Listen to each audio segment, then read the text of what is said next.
Éric Verduvet, bonjour. Bonjour. Bienvenue ici dans le studio Rouchon de 42 TV.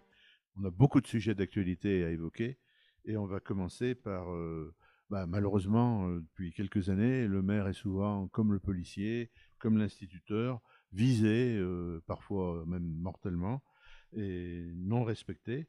Et actuellement, il y a une proposition de loi qui est en cours par l'Association des petites villes de France. Pourquoi je la cite? Parce que vous êtes son délégué départemental. Et cette proposition de loi vise à faire retrouver de l'attractivité à ce mandat qui a amené, au cours des dernières années, beaucoup de démissions. Oui, il y a début décembre un projet de loi pour accompagner justement ce mandat qui est compliqué, hein, le mandat de maire, d'accompagner juridiquement, techniquement, financièrement pour qu'il y ait quelque chose qui soit adapté à l'ère du temps, à l'actualité, à l'évolution de la société aussi, pour attirer et encourager des citoyens à s'impliquer pour prendre en responsabilité cette fonction qui est lourde, la fonction de maire de commune moyenne ou de petite commune. Les grandes communes de plus de 100 000 habitants, ils ont réglé le problème Depuis quelques en années, 2017, oui. au moment où le non-cumul s'est mis en place.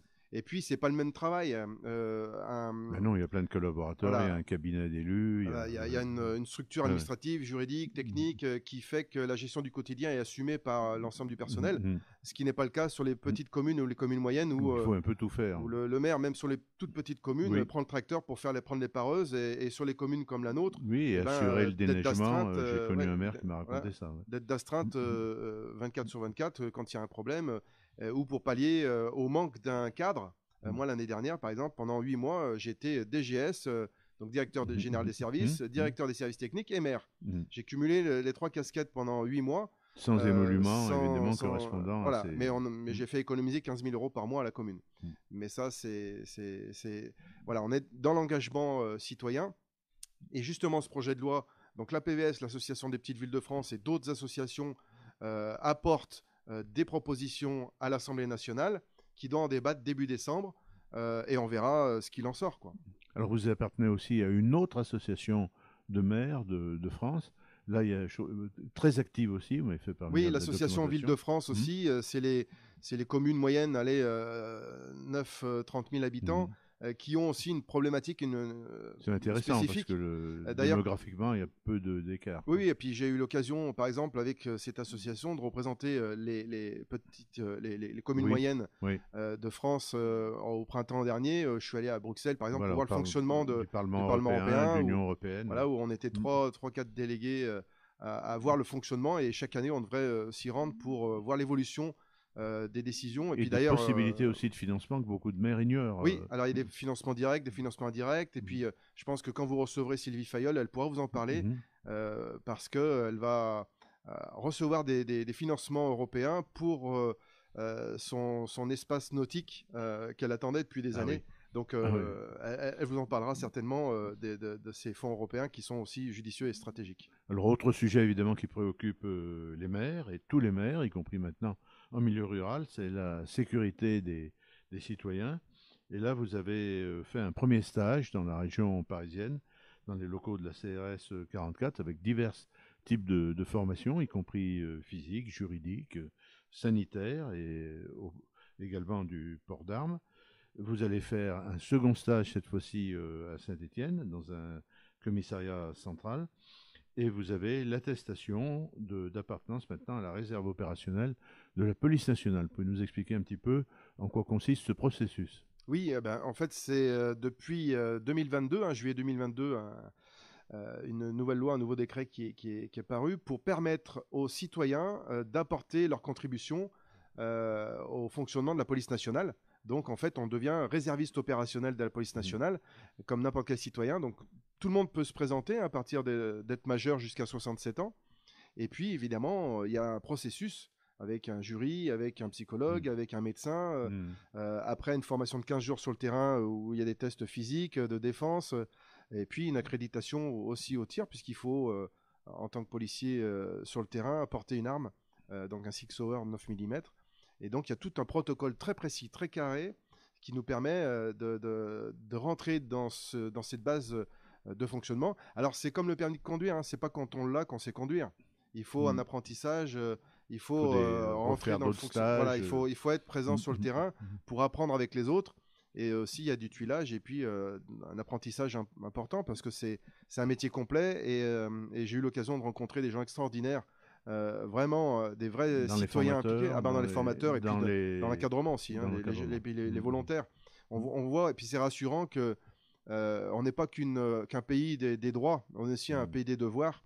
Et quand on arrive à concilier les deux, eh ben, on est encore rassuré de l'avenir de notre pays, quoi, parce que il faut s'engager pour apporter aux autres, comme on peut le faire quand on est élu, comme on peut le faire quand on est dans la réserve. Et je pense que c'est indispensable, ou même pour les pompiers volontaires, par exemple, ou dans d'autres structures d'accompagnement de la société, quoi.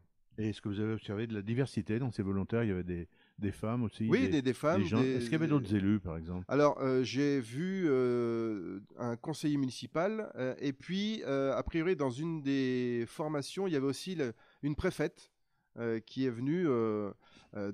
Mais j'ai pas entendu parler d'autres maires encore, mais il y a eu un conseiller municipal, ça c'est sûr. Mais voilà, donc c'est le démarrage aussi, hein. On était à la troisième ou quatrième Ah oui, session. C'est une session où les gens venaient de toute la France, hein, oui, oui. et donc c'est vraiment quelque chose de très intense.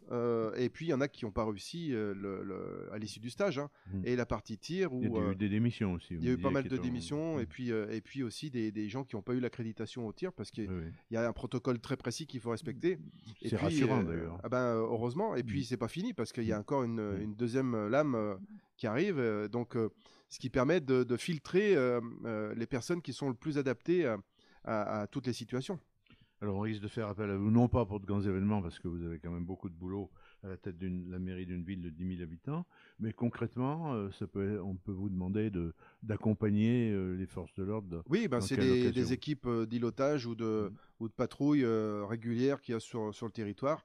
D'être le troisième homme avec le chef de bord et puis d'accompagner cette équipe pour la surveillance de la voie publique et puis les patrouilles traditionnelles qu'on peut trouver sur le territoire. Alors on va parler maintenant de l'intercommunalité avec Saint-Étienne Métropole. Est-ce que Saint-Étienne Métropole a su assurer la transition avec l'entrée au Sénat de celui qui était le président intérimaire, Hervé Hanot? Alors on va voir l'évolution. Alors on garde l'ordre du tableau, hein. Hervé Reynaud était premier vice-président. Après c'est Sylvie Fayol. Donc c'est Sylvie Fayol qui va animer et présider les réunions du conseil communautaire. Sachant que le président reste toujours le président, puisque juridiquement, il n'y a pas d'autre solution. Non. Mais moi, je m'engage et ce que je souhaite, c'est qu'on finisse ce mandat le mieux possible, qu'on rassure les investisseurs, les partenaires, qu'on rassure surtout aussi le personnel qui est un personnel de grande valeur à la métropole et qui est indispensable aussi pour le fonctionnement maintenant des communes. Quand Michel Thiollet et les anciens élus ont créé la métropole, personne n'y croyait trop, les agents voulaient pas trop y aller. Aujourd'hui, on voit que c'est un vrai outil de développement et de fonctionnement des communes qui est absolument indispensable. Et même si je regretterais certains investissements comme le gros congélateur qu'on appelle une patinoire ou d'autres structures de ce type-là, néanmoins, en ce qui concerne la voirie et tous les outils du quotidien, c'est un super outil pour faciliter le quotidien des habitants. Alors, on vous s'est passionné par la communication. Vous êtes d'ailleurs un excellent communicant. Puis vous avez une expérience. Vous avez travaillé dans une radio de Lyon. Et là, vous êtes sur un projet de lancement d'une radio numérique communale et qui devrait être prête au début de l'année prochaine. Alors, quel sera un peu le profil de cette radio, son programme musical? Est-ce qu'on parle d'un format adulte contemporain? Vous connaissez bien Oui. entendu autant mieux que moi les radios. Non, en fait, modestement, l'idée, c'était de s'approprier un outil média qui peut être utilisé par les écoles, par les seniors, par les commerçants de la commune aussi, par les habitants, les associations, pour que ce soit un outil du quotidien, d'événementiel, où on retrouve de l'information quotidienne, où on retrouve de l'animation, et puis une programmation musicale 24 heures sur 24, 7 jours sur 7. Donc l'outil est en train d'être construit. On est sur un outil. Il y a déjà des essais. Oui, on est sur des essais, ça fonctionne super bien. On est sur la programmation. Alors là, c'est plutôt musique divers variée, mais plutôt positive et joyeuse et animée. On va peut-être on n'a pas encore la programmation parfaite, mais je pense qu'on va se C'est en donner train le de temps qu'il faut. s'affiner. Et puis, on va se donner toute l'année 2024 pour tester et voir ce que ça donne, sachant que c'est un investissement qui est très faible pour la commune en globalité.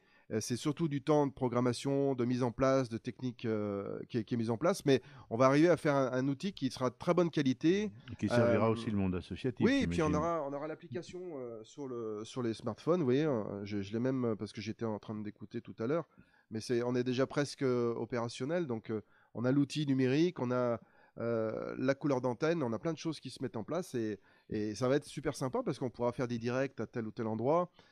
J'espère qu'avec 42 TV, on pourra aussi faire des événements parce que c'est un outil complémentaire. Cohabiter. Et puis avec d'autres partenaires. Après, c'est ouvert à tous.